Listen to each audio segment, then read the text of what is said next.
নাবালিকা মেয়ের সাহারা কে হবে, কে নেবে তার দায়িত্ব?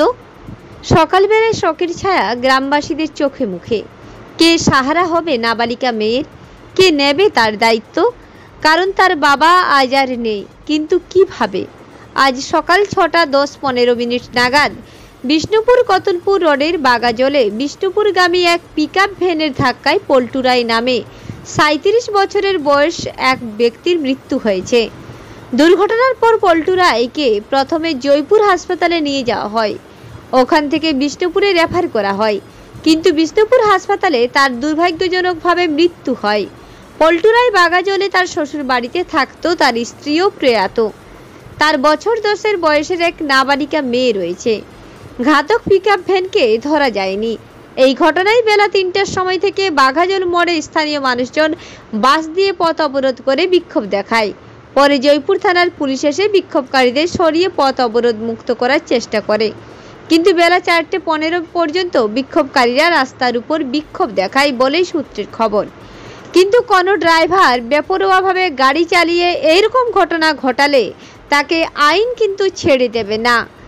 যদি ওই পিকআপ ভ্যানটি বাঘাজল থেকে বিষ্ণুপুরের পথে যায়, তবে নজর এড়াতে পারবে না সিসিটিভি ক্যামেরার। এখন দেখার বিষয় কিভাবে ওই ড্রাইভার সহ চালককে শনাক্ত করে পুলিশ। 6:10-15 হবে। এটা কোন জায়গায় হয়েছে? বাগাজলে। ছেলেটির নাম কি? ছেলেটির নাম পল্টু, জয়পুর বাগাজল।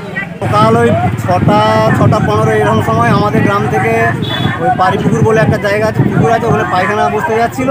সেই সময়তে কতুলপুর থেকে একটা গাড়ি আসছিল, সেই গাড়িটাই তাকে সজোরে ধাক্কা মারে। ধাক্কা মারার পর সে ছিটকে অন্তত 200 মিটার দূরে ছিটকে পড়ে যায়। সেই অবস্থাতে আমরা জয়পুর প্রাথমিক স্বাস্থ্যকেন্দ্রে প্রথম নিয়ে যাই। নিয়ে যাওয়ার পরে তাকে বিষ্ণুপুর রেফার করা হয়। বিষ্ণুপুরে ওই 2:45 নাগাদ সে মারা যায়। এই মতো অবস্থাতে থানাও সেরকম আমাদের এইটার প্রতি কোনো গুরুত্বই দেয়নি। গাড়িটা কুম্ভস্থল সিসিটিভিতে ধরা পড়েছে, সেটাও তারা বলছে টেস্ট করতে পারছি না বা কোনো কিছুই করতে পারছি না। থানাকে আমাদের এখানে কথা দিয়ে যেতে হবে যে একটা বাচ্চা মেয়ে ছেলে, কিছুদিন আগে ওর মা মারা গেছে, আবার বাবাকেও সে হারালো। এ মতো অবস্থায় সে কোন জায়গায় দাঁড়াবে? মেয়েটির বয়স কত? মেয়েটির বয়স ওই 9 বছর 9.5 বছর হবে। আচ্ছা। এই মতো অবস্থায় সেই বাচ্চা মেয়ে ছেলেটার সরকারিভাবে কী ব্যবস্থা নিচ্ছে, প্রশাসনিকভাবে কী ব্যবস্থা নিচ্ছে, তার প্রতিবাদে আমরা একে রাস্তা অবরোধ করেছি। আমাদেরকে কথা দিয়ে যেতে হবে। বা থানার বড়োবাবু বললেন যে বিষ্ণুপুরে পোস্টমর্টম হবে না, আমরা বাঁকুড়ায় পোস্টমর্টম করার ব্যবস্থা করে দিচ্ছি। আমরা চাচ্ছি বড়োবাবু আমাদের পটে এসে আমাদের সাথে কথা বলে যাক, আমাদের কথা দিয়ে যাক যে ওই মেয়ে ছেলেটার ব্যবস্থা আমরা কী করছি। আপনার 10 থেকে 15-র মধ্যে হ্যাঁ ওই অ্যাক্সিডেন্টটা হয়। কোন গাড়িতে? কোন গাড়ি? ওই pickup van. Pickup van. Pickup van কোন দিকে গেছে? পিকআপ ভ্যান ওই পশ্চিম মুখে গেছে। পশ্চিম মুখে মানে বিষ্ণুপুর বিষ্ণুপুর থেকে গেছে পিকআপ। আচ্ছা। তখন কেউ ছিল এখানে?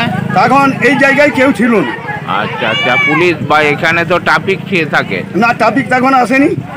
ট্রাফিক আসে মনে হয় 9টার সময়। ট্রাফিক 9টার সময় আসে? 9টার সময় আসে। 9টা থেকে কটা পর্যন্ত? 9টা থেকে 2টো পর্যন্ত, আবার 2টোয় চলে যায়। আর আবার একজন ডিউটি করে ওই রাত 7টা তক থাকে। সন্ধ্যে 7টা। আর এই জায়গাটার নাম কি? ড্রাইভার নাম আমরা কি করে বলবো বলুন? এই জায়গাটার নাম বাগাজল। আপনার নাম? আমার নাম কাঙ্গাল মাঝি। ধন্যবাদ। বাঁকুড়ার জয়পুর থেকে ইনামুল ভূঁইয়া রিপোর্ট, রূপসী বাংলা মিডিয়া।